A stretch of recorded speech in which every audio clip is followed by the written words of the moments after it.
Okay, so good morning guys. Today is October 23. So update tayo dito sa ating kambingan, no? Una sa lahat ay mag-ingat po tayong lahat sa bagyong Christine, lalong-lalo na sa parting Bicol, no?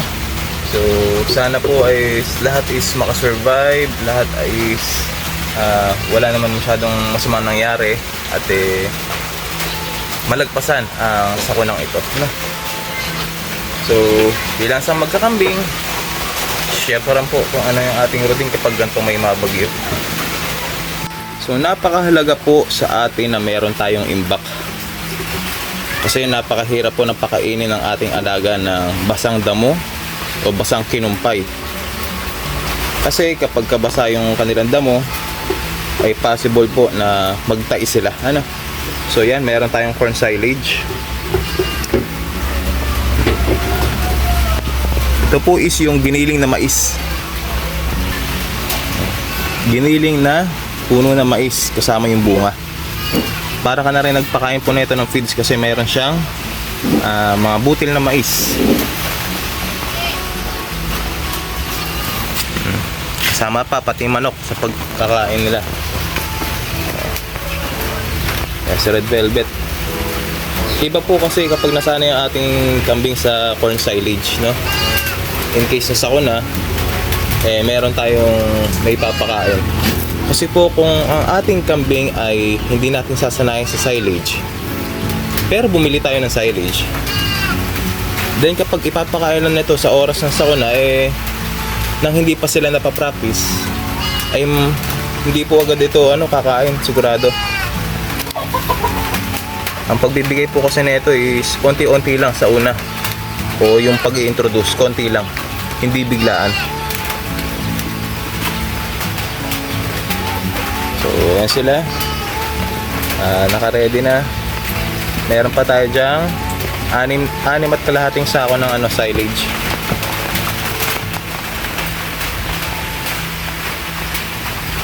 So dapat maaga pa lang magbigay na tayo, para mamaya mag-iiwan na lang ulit tayo ng pangkanilang hapunan. Ang kambing guys ay kapag gantong masama ang panahon, malamig, ay hindi po sila gaanong nagiinom ng tubig. So hindi po tayo nagwe-wet feeding. Naglalagay lang tayo ng konting feeds sa kanilang painom at konting painom lang. Makainom na sila ng sapat ay okay na. Iwas bloated.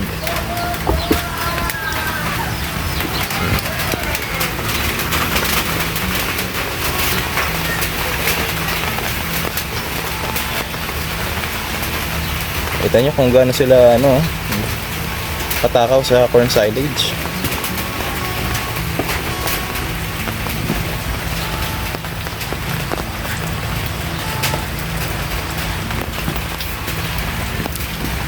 Kita nyo naman ang aking pakainan. Talagang budget meal. Budget na budget meal.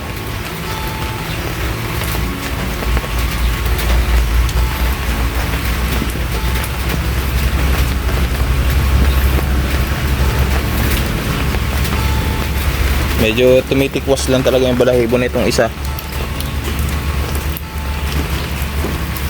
Pag nag-init, kailangan natin maliguan. Baka ito yung may kuto na.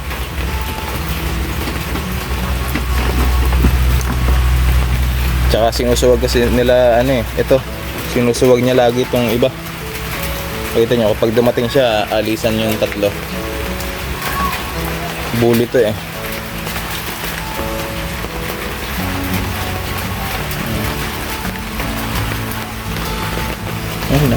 Then check lang tayo na dito sa ating kambingan ng kanilang mga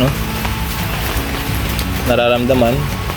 Nasa gano'n may mabigyan agad ng lunas.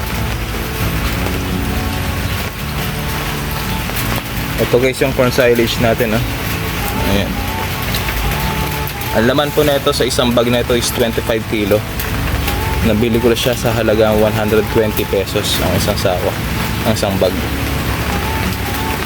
So big help. So kahit umabot na ng 10 days hindi magugutan ng ating alaga. Bagkos mas mataas pa yung uri ng damo na kanilang kinakain.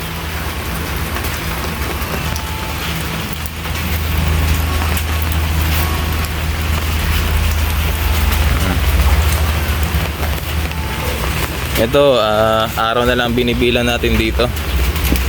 Within 10 days, anak na to si Red Velvet. Sana naman is tapos na yung tag-ulan nun, tapos na yung bagyo. Kasi kapag masyadong malamig guys, is mataas yung chance na mortality. Kaya aayusin natin tong kanilang kulungan. So maglalagay ako dito ng extrang tarapal. Nasa ganun is hindi ganong pasok yung lamig o yung hangin. So ganito talaga pagka ikaw ay magkakambing. Walang pinipiling oras. Kapag kailangan ka ng kambing ay kailangan mo silang puntahan kahit kayo may trabaho. Dati nung nakaraang bagyo, yung last 2 na bagyo pala, Aghon, nako, tanggal lahat ng bubong na ito. Grabe ang sinapit nun aking kambingan. Buti na lang dito may extrang bahay na hindi pa tapos, matagal na hindi binabalikan. Yun, doon ko lahat nilipat ni Utol yung kanyang yung aming mga kambing para hindi mamatay. Pero never hindi ako namatayan nun that time. So sa akin pag-aalaga, dalawa pa lang ang ating mortality, parehas B0. So ito yung ngayon ating pinaka-ingat-ingatan kasi ito ang pinakamahal ko ngayong kambing. Traditional pero dappled head, no? Ayun, may mga dappled siya, may spot ng mahogany.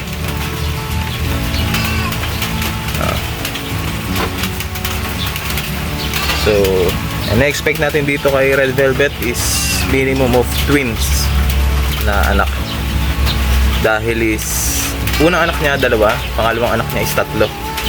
So ngayon, 2 is okay na tayo. Kasi pag 3, kailangan na natin magpadede nun. Tsaka mga ngayayat to ng gusto si Red Velvet pag 3 kanyang anak. Dahil gawa ng malakas dumede. Kailangan mabigyan natin siya ng magandang damo, magandang uri ng feeds. So check muna natin yung kanyang eyelid. Yan. So pitch. Sa ganitong paraan malalaman natin kung ang ating kambing ay merong sakit o marami ng bulate sa katawan. Kapag po ang kanilang eyelid ay kulay puti na, ay purgahin nyo na po. Lagyan nyo na po sila ng iron dextran. Kasi kahit healthy sila, magugulat ka na lang bigla sila mamamatay, no? So guys, yung ating update dito sa ating mini goat farm.